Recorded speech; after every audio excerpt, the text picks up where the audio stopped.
What's going on, Raider Nation? Welcome to another edition of Upon Further Review, brought to you by Coors Light. I'm your host, Paul Gutierrez. It's alumni weekend here with the Raiders, and what better way to do a show than with an actual alum and somebody that's coming back to the family, former Raider linebacker, and our newest addition to Silver and Black Productions, our radio color analyst this season, Kirk Morrison. Kirk, thank you so much for taking the time to join us here. Man, Paul, for you, anything, man.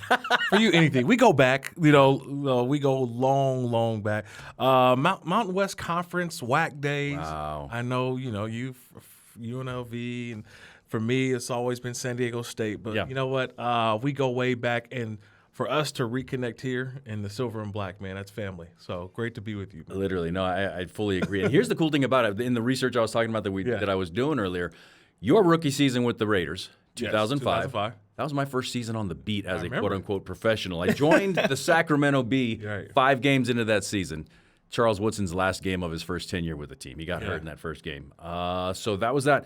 This is my first year as part of the Raiders organization after being with the Sacramento Bee, Comcast Bay Area, ESPN. Yeah. So we're rookies here together. So at the dinner last night when they were having the rookies stand up. Oh, you got saved. I got saved. Because you are the rookie. They should have made you stand up to go ahead and talk to everybody later. Hey, I'm the rookie. I've been here now. Yeah, that made me stand up last night and have to give a little speech, and it was all right, a little impromptu, but it was fun. I was waiting for you to have to sing the San Diego State fight song. Oh, I still know it. Do you? Yeah, I'll sing it later. All right. I mean, we might have to pull that up at some point and start playing it. But the cool thing about it is 8-year NFL veteran. Yeah. 5 years with the Raiders, 1 year with the Jaguars, 2 years with the Buffalo Bills. That 2005 season, though, was something special for you because, as you said last night and as you've always said, somebody were to cut you, silver and blood's going to come pouring out of you. Yeah. What exactly does it mean to you to be a Raider, number one? Yeah, it goes so deep with me. Paul, I grew up a Raider fan.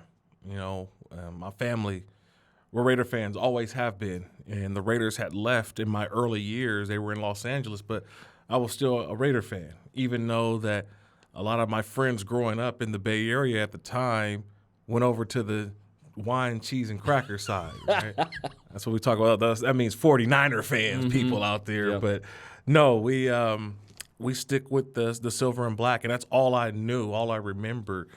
And then when the Raiders returned to Oakland in '95, my dad quickly got his season tickets, and quickly I was able to see my favorite team every single week that they played at home, and obviously watching throughout the seasons. And to just look at it from a fan perspective, you knew how big the games were when the Chiefs were in town. Yeah. Or the Broncos. Oh, the Chargers are here. You know what I mean? It was like, oh, yeah. As a fan, I was excited for it. And then I go through my high school years, college years at San Diego State, and then I get drafted by the Raiders. Yeah. And now I'm going from what I was once a fan, and now I'm a player? So I'm in that locker room, and it's like, oh, man, we got the Chiefs. Oh, don't tell me. I know what – it's Chief Week. Yeah. You know what I mean? I know what that means. You don't got to tell me. Maybe you educate some of these other guys who don't know the culture or what the silver and black, the commitment to excellence, just win.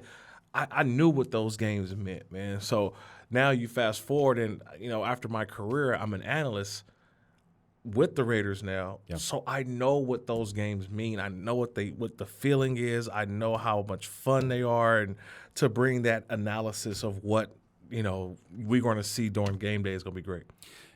Again, you're giving me goosebumps talking about because there's these parallels.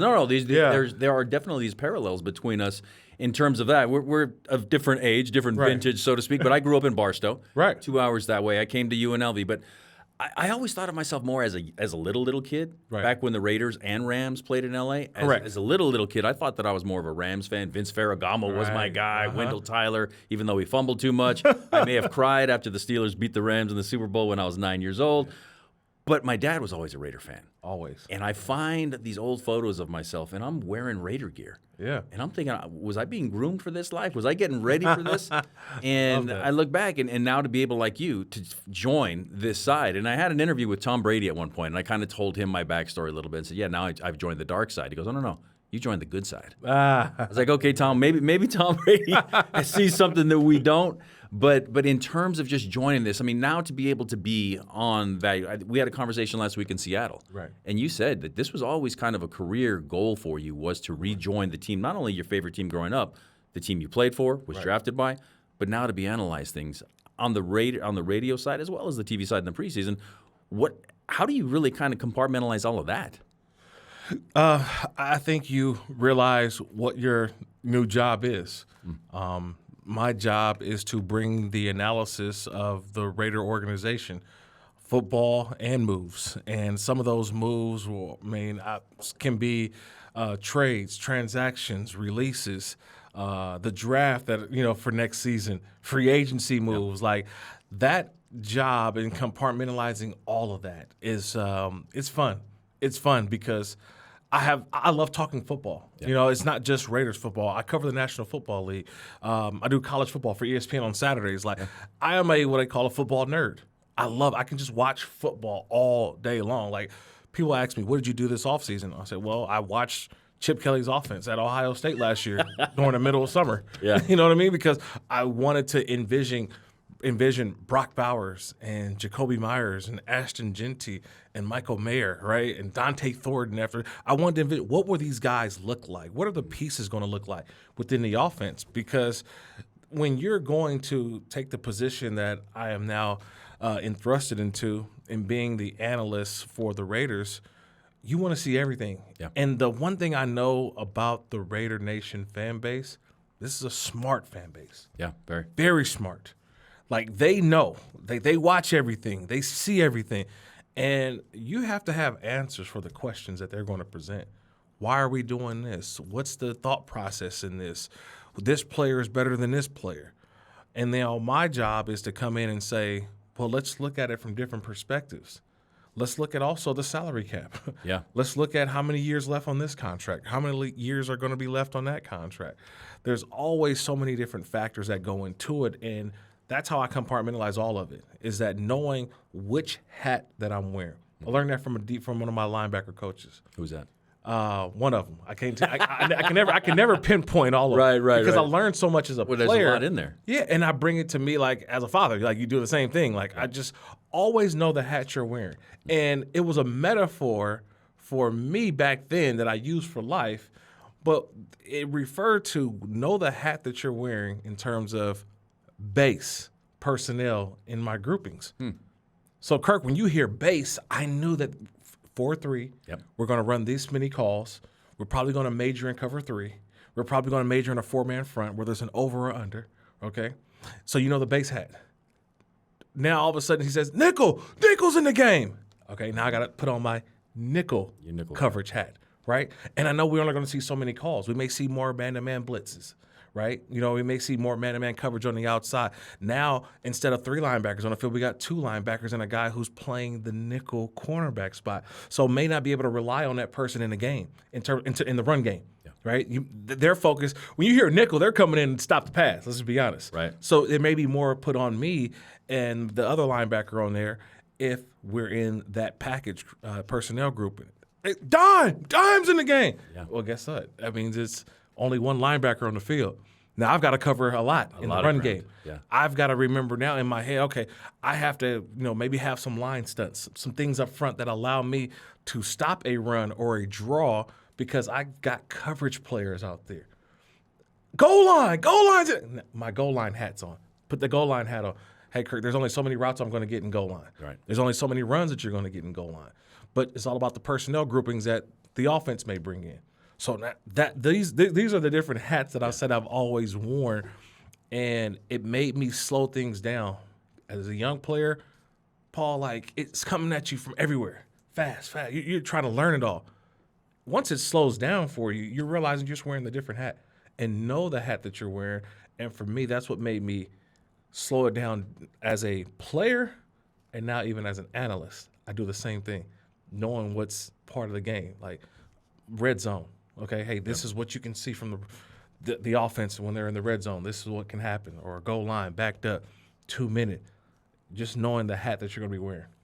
I dare anybody out there to call Kirk Morrison a football nerd to his face. Man. No, it's fascinating to me because people think that it's just see ball, get ball. No, it's not. And it's not that. Maybe for certain positions, but not for linebackers. No, not at all. I mean, we're the quarterback of the defense. Yeah, and so when you translate and when you transition from the playing career into the broadcast, the journalism side of things, what was your major at San Diego State, by the way? So my major originally, I was a criminal justice major. Oh. And I got 3 years into my major. And, you know, I don't it's always funny. I don't talk about myself much, like the accomplishments. Right. But I was a pretty good football player. Yeah. I was a freshman All-American. After my sophomore year, I was a first-team all-conference linebacker at San Diego State. So with that comes with a lot of speaking engagements and speaking opportunities and talking to the media. And in talking to the media, I really took a liking to the conversations, the people that I met, and then trying to figure out the object of what their job is. Like, what are you trying to understand, or what are you trying to get?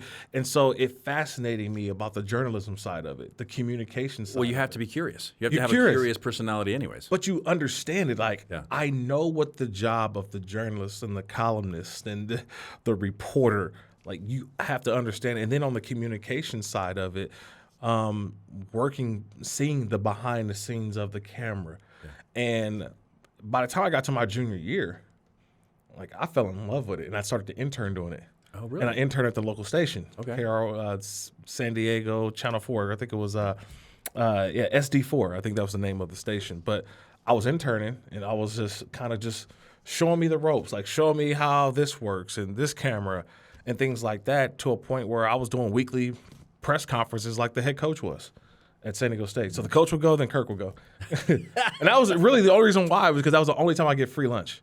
Okay, that makes sense. Remember, this was before NIL. Yes. This was before NIL. And San Diego State. So yeah, they wasn't giving out money. No. But they would always have they would prepare the food for all the media that would come in. Yeah. And so coach would talk, and then I would talk, and I just love being in front of the camera in terms of talking football, what are we going to see for the week, and all of that. And then they said, okay, look, you've been around.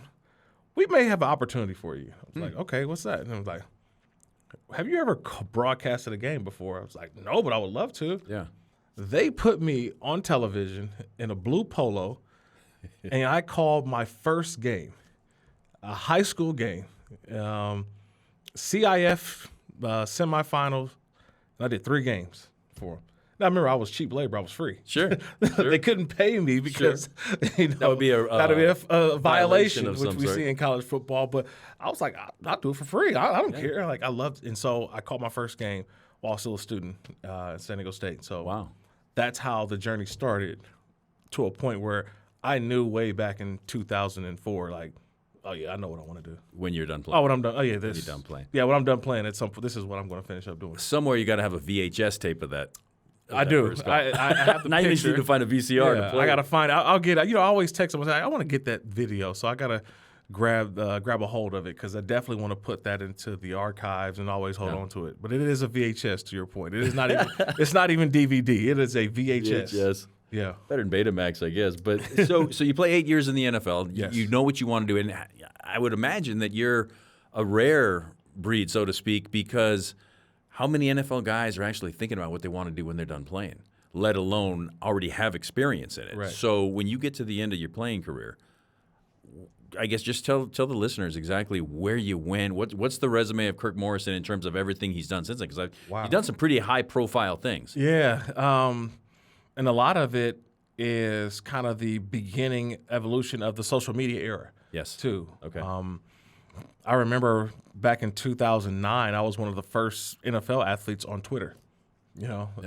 That's why if you go to my Twitter handle, @KirkMorrison, how do you think I got @KirkMorrison, right? Yeah. I'm not AKM55261 -- you know what I mean? Because I was able to grab that Twitter handle of @KirkMorrison, being one of the first guys. I was at an event, and someone says, hey, the new wave is going to be this thing called Twitter. And I'm like, what is that? Yeah. It's like, well, you can tweet out your thoughts or whatever it may be, and people who will follow you will ask you these questions. I'm like, wow, okay.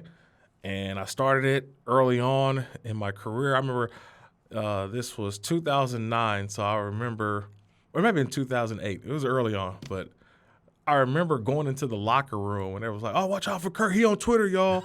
He telling our business."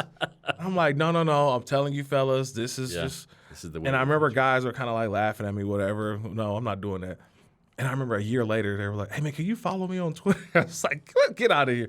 First of all, you told me to get off of it and that I'm violating the locker room. Then the next year, it was like, "Oh, yeah, could you follow me? Because I see you got a lot of followers." I was like, "All right, whatever." 258,000 followers as of today. So, yeah, that I did a little something. But I started there and just always I did a local radio show in Oakland, and I did it every Monday. And I went from doing that to doing a lot of radio shows in the off season. Yeah. When I got traded to the Jacksonville Jaguars, I was able to talk with the local station there, and still some of my good friends to this day who they follow me because everything was all about the Monday morning QB, right? And I had the Monday morning LB. Okay. So I did a show every Monday, and we talked about Jaguar football. Why did you win, lose, whatever? We just talked about that. Then I went and signed with the Buffalo Bills. And this was after the lockout of 2011. But before the lockout, I actually started doing national radio for Fox Sports Radio. That's right. On Saturday nights at 7 o'clock with Rob Dibble. During the season? During this, like in the off season, and then it came in to the season to where I was an active NFL player with a national radio show. Huh. Active NFL player with a national radio show talking about the NFL, and it was great because it would work out was that I would do the show from the local affiliate studio on home games. Right. And I would just do call-ins when I was on the road. On the road. And they were like, "Yeah, that's fine." Wow. So that's how I started that. Okay. Then I officially retired in 2013. And San Diego State, my alma mater, says, "Hey, we saw you just retired. We knew you were always into broadcasting way back when you were at San Diego State in 2003, 2004. There's an opening on our broadcast team as a color analyst. Would you be open to say less? Say less." So jumped right on into it and started calling San Diego State football games my first year out of the NFL with the great Ted Leitner, who was my co-host, who was my play-by-play. And that's where my broadcasting career first started, in broadcasting games weekly outside of what I did in the college game. The high school games I called in the beginning. So you just kind of seems like you just keep building on things. And it seems like it's the same mentality that you would have on the field. Always. My mentality was always to give me more, show me more, but do the work, studying, understanding it, seeing it. I was always a guy that when I saw it, I would write it down and you just memorize it. And the repetitions, just give me reps. You talk with a lot of players now today who are playing, and they always say, "Man, I just need more reps. I just need more reps." And I was a guy who knew that the more reps you give me, the better I was going to be at it. But you got to go out and find the reps, and you got to be willing to sacrifice in order to get the reps. So I was sacrifice time, and I'm sacrificing my Saturday nights as a active NFL player to do national radio. Probably nobody's listening, but it gave me the reps on the microphone, and you go from there, and you start off at Fox Sports 1, FS1, when they launched for the first time in 2013. I was in Los Angeles at the time. They say, "Hey, you're an active NFL player because you haven't officially retired. You want to do some shows?" I start doing shows there, start meeting people, shaking hands and doing all that. Next thing you know, babies. Yeah, next thing I'm doing shows for them, and they say, "Hey, would you like to, we may have a couple games for you as a broadcaster. Would you want to do it?" I'm like, "Sure." So I was on Fox's 7th broadcast team with the great Dick Stockton and Sam Rosen. Wow. And remember they threw me out there, and I'm calling Minnesota Vikings at St. Louis Rams. Yeah. I'm like, what? I'm calling an NFL game for Fox, and I don't care if it was like the low-level, game of the day that nobody was watching. It was only probably seen in 2 markets. Still the NFL. It's still the NFL. Yeah. And I did it. And it was crazy because you think like, oh, it's not a highly publicized game. It's not the America's game of the week. But all of a sudden, I'm getting text messages and phone calls. I think I hear your voice on the Red Zone. Because no matter what, when the Red Zone, the channel, the game that's in the Red Zone is really like the one that pops up. And here I am broadcasting. People are like, man, I didn't know you were a broadcaster. I didn't know this. I was like, I didn't know either. This is my first game. So, well, look, you got it. And then, so I worked for Fox for 2.5, almost 3 seasons of doing, sparing games here or there. Still did the San Diego State. And then 2017 was my first year where I joined ESPN to call college football. Wow. And that was the one that really just kind of took off for me. So I've been doing that ever since, every Saturday. And in 2016, I forgot to say, I signed on when the Rams came to L.A. Now, this is a different story, too. Yeah. So I know we're going down. I'm just talking today. So, look, you done already turned the microphone on, Paul. Now we just talking. That's all it is. But, so 2016, or was it 2015, there was conversations of there's going to be a team in Los Angeles. Yeah. There's going to be a team in L.A. And I'm saying, oh, man, I hope it's the Raiders because I live in L.A. And they were close. They were close. It was close. But there was like, no, it's going to be 2 teams. Yeah. And I'm just saying, man, I just needed to be the Raiders because the team that drafted me, my homes, I was like, it was just so many opportunities I would know would have been to be in Los Angeles with the Raiders. And then it comes out Rams, Chargers. And I'm like, oh, no. Oh, no. What? The Raiders belong in L.A. Yeah. But I get it. I understand it. Yeah. I understand why. So the Rams come to Los Angeles. I auditioned to be their color analyst. Okay. So I auditioned and sat down with management, sat down with the Rams COO, sat down with everybody because I was right there. And they gave it to a buddy of mine, friend of mine who I've known growing up, Maurice Jones-Drew. So I was like, all right, that's my buddy. Like, this is my guy. He's another former Raider. Former Raider, former teammate of mine in Jacksonville. That's so right. We grew up in the Bay Area together. So, he went to De La Salle. I went to Bishop O'Dowd. So we were like, I said, look, all good, brother. I'm happy you got it because I'm glad it was one either if I was getting it or you were getting it, but he got it.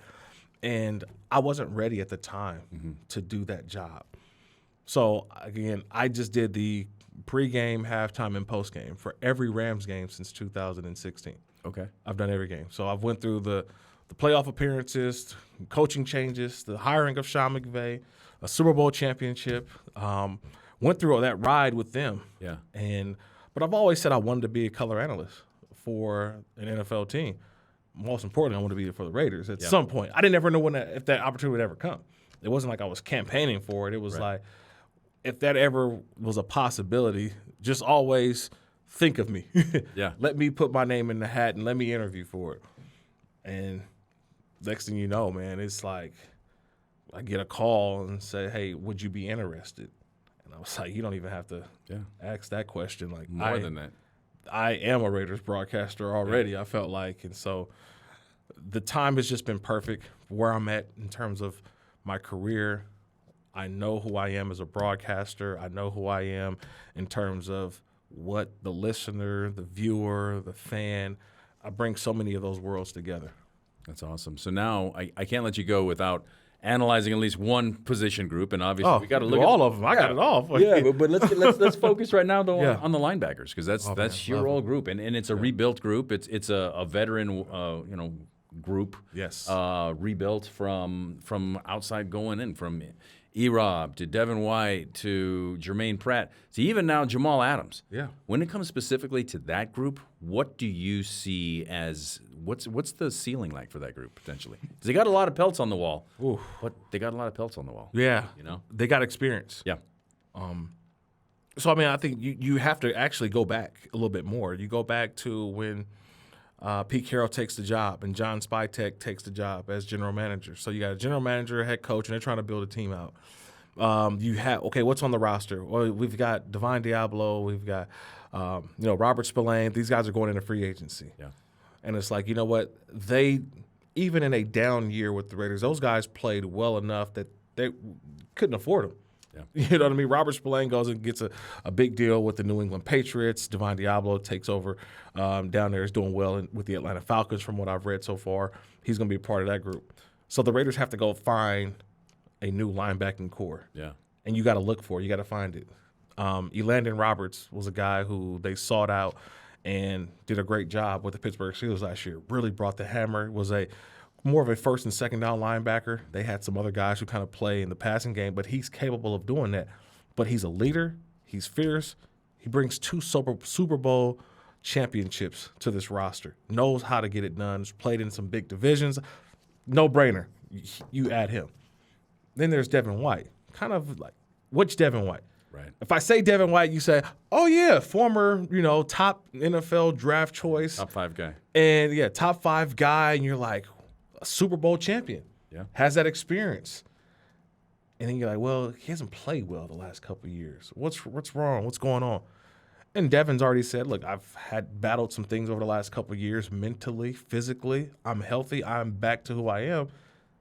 That's what the Raiders have now. So, E-Rob, Devin White, like you mentioned.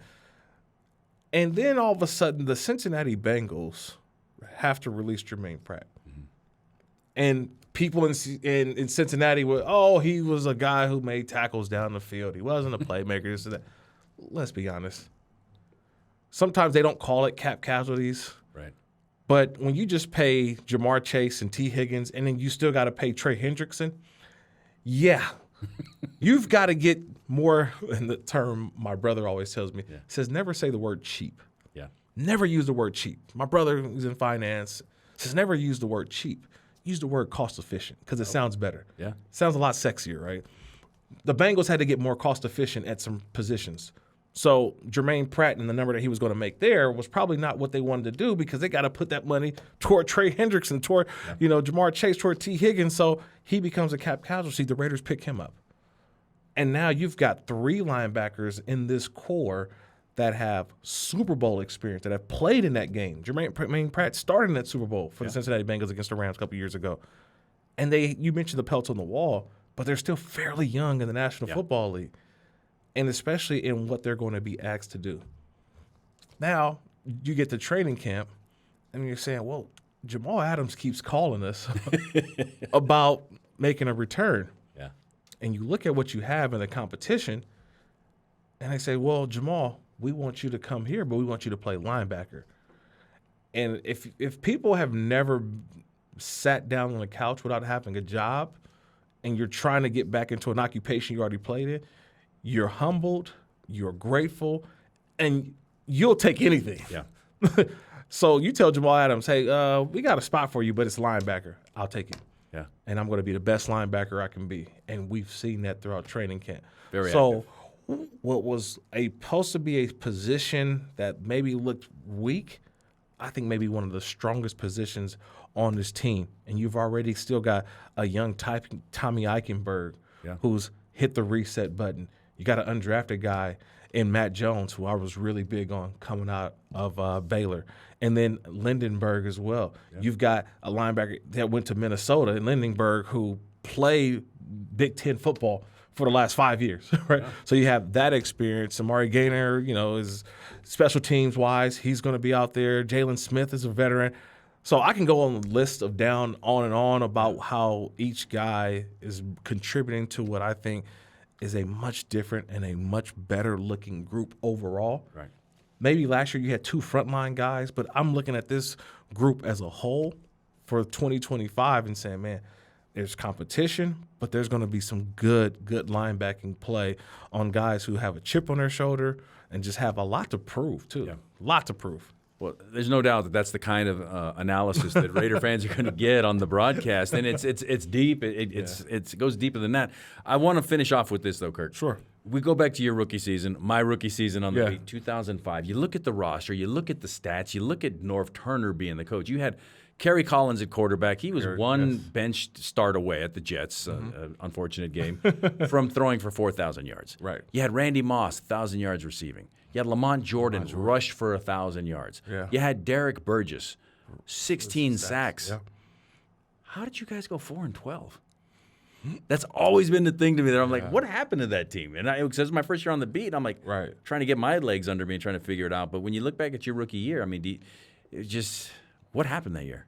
It's missed opportunities. Yeah. Opportunities to take control of games. Being able to come together as a cohesive unit. I love North Turner. He's been one of the great. I mean, he's the guy who called me on draft day, let me know that I was going to be a Raider, right? And he was great at that. But I think we also had a lot of alphas on there. I mean, we're talking about Hall of Famers. Talking about Warren Sapp, Charles Woodson, you mentioned already, Randy Moss. Yeah. I mean, Derek Burgess, one of the great players that was there. Remember, we also had Ted Washington. Who was there. Long-time NFL defense who's played in big games again before. A young Tommy Kelly. A young Tommy. Like young players who are ascending. Nnamdi Asomugha was playing at the corner spot over there. Denard Walker's playing on the other corner spot. You drafted 2 rookies in Stanford Route and Fabian Washington, who both ran one of the fastest 40s at the time. So you have all of that going for you. But then, there was an internal, I think, back and forth or just trying to get on the same page because here the Raiders trade for Randy Moss comes on our team. But what does that do to a guy like Jerry Porter, who's supposed to be your number 1? Right. You know what I mean? Yep. So there's this internal thing going on there. Gotcha. And, the tight end position was one you had to battle at. And I'm just a rookie. I don't know anything. I'm just happy to be playing, right? And I was first as a nickel linebacker. And then there was a transition where, no, you're going to start. Yeah. And I'm like, what? Started 15 of 16 games as a rookie. Well, I should be 16. Okay. All right, quick story. Here we go. See? Quick story. Here we go, Paul. So we get out there, first game of my NFL career. I know I'm going to be the nickel linebacker, so that was my role. And I was, I had base, but I was the second team base linebacker. Should have been first team. Mm-hmm. So we get out there, New England, right? Playing against the, Patriots. Banner night, Thursday night. Yeah. They had just beaten the Philadelphia Eagles in the Super Bowl. Right. So banner night, Thursday night. And I thought all NFL games are going to be like this. It's Thursday night. They unveil the banner. They've got the smoke going. It's, all the lights and cameras. It's that Thursday night NFL kickoff game. And we've got Randy Moss and Charles Woodson. It's like, woo, this is the NFL. Okay, I'm ready for this. And, a couple coaches are looking at me in the eyes. Hey, you ready to roll? You ready to roll? I say, I'm ready, coach. I'm ready. Here we go. So we get out there, go on defense. First drive of the game, I want to say maybe second or third play. They run a scheme in which we've covered in practice over and over again. See, this is the bad part because there's always film out there. Right. So now I'm going to discuss the film, and then people are going to go back and look at the film. They're going to be like, they're going to know who the player is. Well, one of my guys was out there who started, didn't make the play. He didn't make the play, and excuse my French, get his ass out of there. Morrison, you're in. Yeah. And I went into the game literally the second or third play, and I never came out for the rest of my Raider career. Wow. Yeah, my rest of my time in silver and black, I started every single game, played almost pretty much every play after that moment. And it was a surreal moment because I'm just kind of on the sideline. I'm still on punt team. I was like, I'm going to get out there and punt, and I got to be ready for nickel. And all of a sudden, hey, Morrison, you go. Get him out of there. And so I go, and all of a sudden now I'm lined up. And, it's like, it's funny. I've got your minority team owner, Tom Brady, then telling me, hey, here we go, 52 is the mic. I'm like, dude, if you don't talk about full circle. Right. My first NFL game, Tom Brady's looking at me, said, hey, he's the mic, 52 is the mic, and now I call him a colleague. You know what I mean? Like, how crazy is that? How crazy is the NFL circles? But so when you say, hey, you started 15 of 16, in my mind, I started 16 of 16. As a rookie. No, I feel it. Kirk, great always just talking with you and catching up and going down. He's Kirk. He's an Aztec. I'm Paul. I'm a Rebel. Yeah. We've both been rookies together 2 times. But this phrase, again, we could go on forever and ever on this. Yeah. Kirk, thank you so much for joining us. Again, thank you for listening in to this edition of Upon Further Review, brought to you by Coors Light. Check in next week. Thanks again.